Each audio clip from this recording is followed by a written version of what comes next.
अंधेरी हवेली का रहस्य। राजस्थान के एक पुराने गांव में एक हवेली थी जिसे लोग शापित हवेली कहते थे। कोई भी उस हवेली के पास रात को नहीं जाता था। कहते हैं वहां से औरतों की चीखें, पायल की आवाजें और अचानक खिड़कियों से झांकती लाल आंखें दिखाई देती थी। गांव के लोग मानते थे कि उस हवेली में कभी एक रानी रहती थी। उसके पति ने उसे धोखा देकर मार डाला और हवेली पर ताले जड़ दिए। तब से उसकी आत्मा वहीं भटकती थी, बदला लेने के इंतजार में। कहानी शुरू होती है। राव नाम का एक युवक था जो अलौकिक चीजों में विश्वास नहीं करता था। उसने गांव वालों से हवेली की कहानियां सुनी और हंसकर बोला, भूत प्रेत जैसी कोई चीज नहीं होती। मैं आज रात वहीं रुकूंगा। गांव के लोग डर से कांप उठे और उसे रोकने लगे, लेकिन राघव ने जिद पकड़ ली। हवेली के भीतर रात के 12 बजे वह अकेला हवेली में दाखिल हुआ। दरवाजा चरमराहट के साथ खुला और अंदर अंधेरा, धूल और मकड़ी के जाले फैले हुए थे।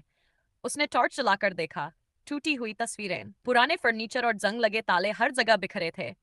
अचानक उसे लगा जैसे किसी ने उसके पीछे से फुसफुसाकर कहा, तुम्हें यहां नहीं आना चाहिए था। वह पलटा, पर वहां कोई नहीं था। उसकी टॉर्च टिमटिमाने लगी और बुझ गई।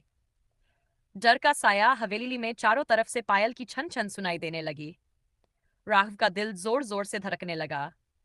उसने बाहर भागने की कोशिश की, लेकिन दरवाजा अपने आप बंद हो गया।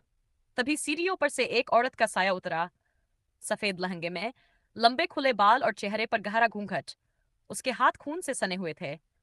उसकी आवाज गूंजी, मेरे खून से रंगे इस घर में आने की सजा तुम्हें अब भुगतनी होगी।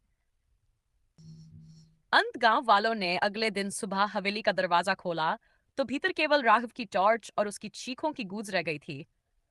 उसका कहीं कोई नामो निशान नहीं था। आज भी गांव वाले कहते हैं कि राघव की आत्मा उसी हवेली में फांसी है, और रात को अगर कोई वहां जाता है तो दो आवाजें सुनाई देती हैं, एक पायल की और दूसरी किसी युवक की मदद की पुकार।